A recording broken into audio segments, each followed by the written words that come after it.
every single Spider-Man movie. Let's get straight to it.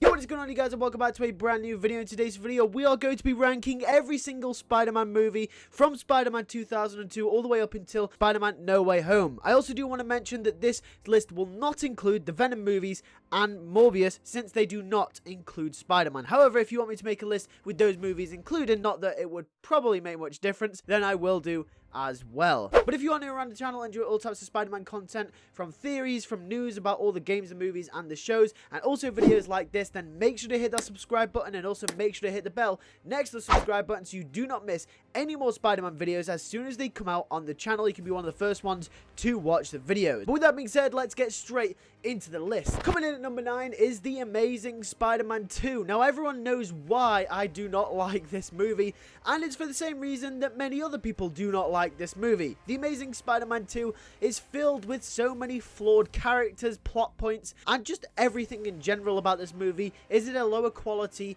than the other 8 movies. Apart from the visual effects, they are probably at a higher standard than a lot of the other Spider-Man movies. However, like I did say about the characters and the plot, it is all very convoluted, and I don't like the Richard Parker storyline either. All the characters are shoved into this movie, and they're trying to do way too many things at once. Not only are they trying to expand what they did in The Amazing Spider-Man 1 with Peter and Gwen, but they're also trying to set up stories for the rest of the Spider-Man cinematic universe that they were going to go through with Andrew Garfield, like setting up stories for The Amazing Spider-Man 3 with the Sinister Six, and then eventually a Sinister Six spin-off movie as well. And also, they were meant to be doing an Aunt May movie, whilst also setting up a Venom movie, which kind of still happened, but it just was never in the Amazing universe. But yeah, The Amazing Spider-Man 2 is at the bottom of my list, and that's why. Coming in at number 8, we have SpiderMan 3, which suffered a lot of the same issues that plagued The Amazing Spider-Man 2. However, to a lesser extent, Sam Raimi managed to drag this film through the mud to make it what it is today. Although it's not the greatest Spider-Man movie of all time, it is still pretty good and holds up to this day. Spider-Man 3 also had way too many character arcs shoved into one movie, which made the movie feel very overstuffed. And the way this was done is that Venom was thrown in there last minute, and this was no fault of Sam Raimi. In fact, Sony wanted Sam Raimi to put Venom in the third movie because apparently it would sell to more fans, and obviously it would sell more toys, which can't blame them, you know, it did, it's Venom. However, like the previous 2 movies, Sam Raimi only wanted to go with the villains he intended to do with the story that he intended to make, which at the time looked like it could have been Sandman or even Vulture as the main antagonist. However, Sam Raimi did an incredible job with this movie to make it what it was, and all the stories did come full circle in the end, so I can't fault him for that. And out of all 3 Raimi movies, it did do the best at the box office, and it did make a hell of a lot of money. Coming in at number 7, I have Spider-Man Far From Home. Now, this is no surprise, this movie keeps dropping down my list every time I do one of these videos. And it's not because it's a bad movie, but I think it kind of lacks that special something when it comes to a Spider-Man movie. And I don't know what it is, I can't really explain it. There's not many things that this film does wrong as a film. It's got a great story, it's got great characters, it's got great cinematography, the writing's pretty good as well. There's not much to fault this film for, except for the fact that to me, it didn't feel all that Spider-Man. And maybe that's because he wasn't in New York, or maybe it was for some other reasons, but the reason I usually pin it down to, and the one that I kind of grasp onto, is that Peter Parker is more of a passive character in Spider-Man Far From Home in comparison to any other Spider-Man movie. And what does that mean? Well, a passive character is someone that allows the plot to carry them forward and reacting to everything that happens in that film. For example, in the film, Peter gets thrown on vacation. He refuses Nick Fury a bunch of times until he's left with no decision other than to react to what's happening with Mysterio. And then take this idea of this passive character and place it next to Spider-Man Homecoming. In fact, in Spider-Man Homecoming is exactly the opposite, where Peter Parker is actively trying to seek out the Vulture, because even though Tony Stark is telling him it's not his place to go and hunt him down, Peter says no, that's the right thing to do, so he actively pursues the Vulture, and that is an active character. And Spider-Man, in my opinion, works so much better when he's an active character trying to seek out his goals and seek out what he needs. Whether it's the villain or whether it's there's some love interest or another moral mission that Peter Parker has going through his head in that movie. So that's why Spider-Man Far From Home, I think loosely is a number 7 on my list. It's a good movie, but I think it's not as interesting as the others. And speaking of the Tom Holland Spider-Man movie, Spider-Man Homecoming comes in at number 6 for me. Spider-Man Homecoming is a brilliant introduction for a trilogy for Spider-Man. It's very youthful, it's comedic, it's light-hearted, and I love that about Spider-Man. And progressively, as we go down the home trilogy in the MCU, it progressively gets darker to the point where we get to No Way Home and there's just a complete tonal switch, and it works brilliantly because we see this boy go from this very youthful, very light-hearted person to being thrown in the midst with villains, with chaos, with death, and it just works so well as an introduction to this world that we present ourselves with in the MCU when it comes to Spider-Man. However, this movie, like I did say about Far From Home, does miss that special something, and I think that's the grandiose, heroic moments for Spider-Man. But it makes sense for this film to why it doesn't have those moments, because like I did say, it's one of those movies that is very grounded and isn't very heroic, because Spider-Man is just starting out his career. He's not going to have those grandiose swings. He's not going to be fighting the biggest of the bads, just like how in TASM 1 and in the first Spider-Man film, he goes on to do. But for me, in my perfect Spider-Man movie, I love those heroic moments where you have the choir and the score in the background. It gives you those goosebump feelings, and it just gives you that sense of just, wow, that was amazing. Now, Spider-Man Homecoming didn't really have one of those swinging moments that I love, and I know it's such a nitpicky thing, but this movie is very, very grounded, and I appreciate it for what it is. But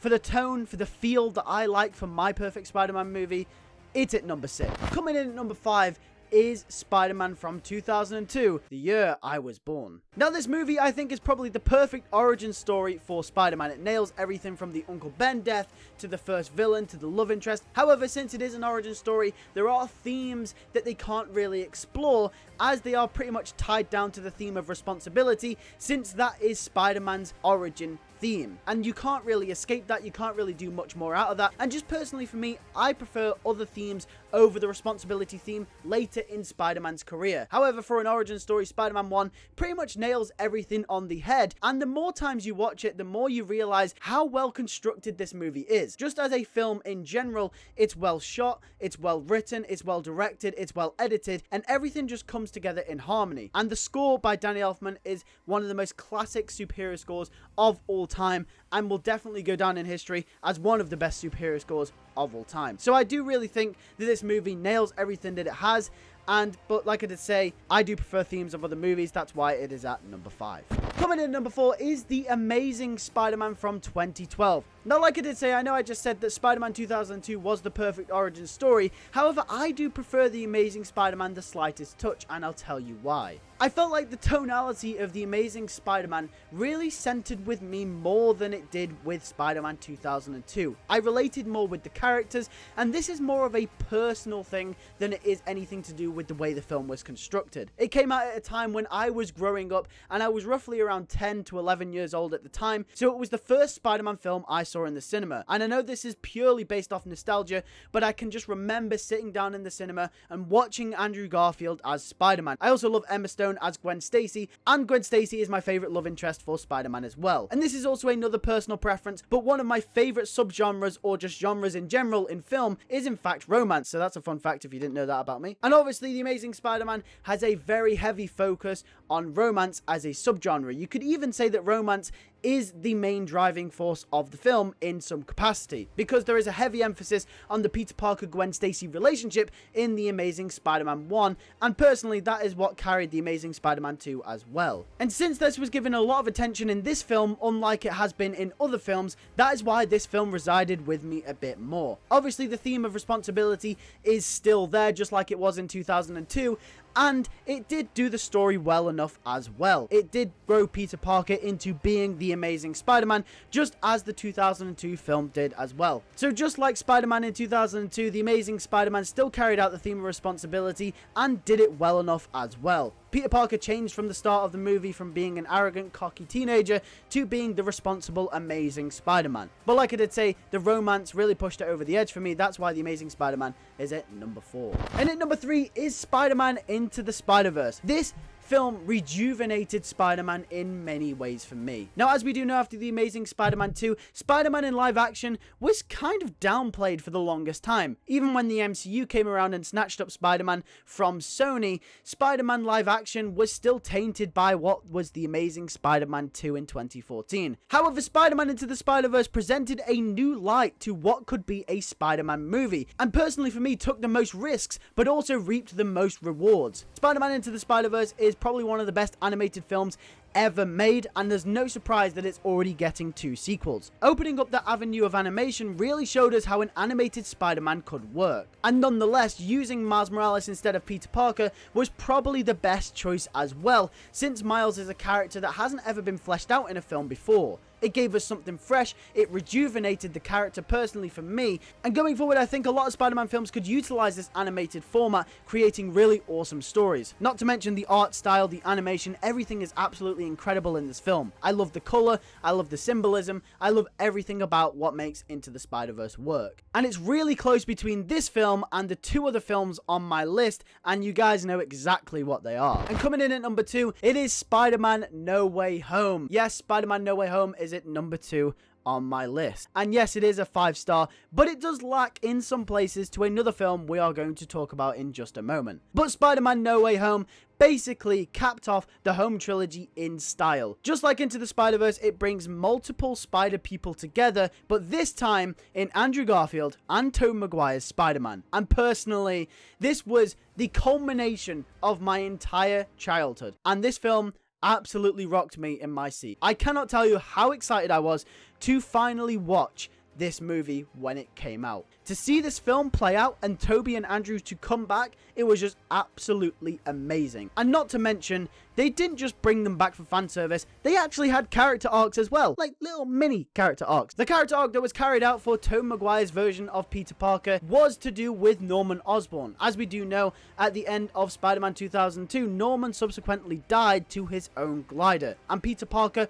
regrets that day ever since, as the No Way Home scene does say to us that he's been thinking about a cure for Norman ever since it happened. Well, No Way Home gave Tobey Maguire's Peter Parker a second chance at redeeming himself and saving Norman, and that's exactly what he does. Norman is saved, he is cured, and then he's sent back to his universe. Andrew Garfield's Peter Parker's arc was obviously coming to terms with the death of Gwen Stacy and finally redeeming himself by catching MJ. And I really love how John Watts gave them something to do in this film in terms of like a little mini arc. Because they could have just thrown them in there for the final battle and I would have still been content with that. However, they went all out with both of them. And obviously not to mention Tom Holland's Peter Parker and Aunt May's death and everything that just happened. It was absolutely awesome storytelling. And I cannot wait to see what they do next with the character. Although I will admit there is a slight little hint of writing that I don't like in this film, but that can be easily ignored because everything else is absolutely perfect. And coming in at number 1, you guys know what it is Spider-Man 2. Now, for a very long time,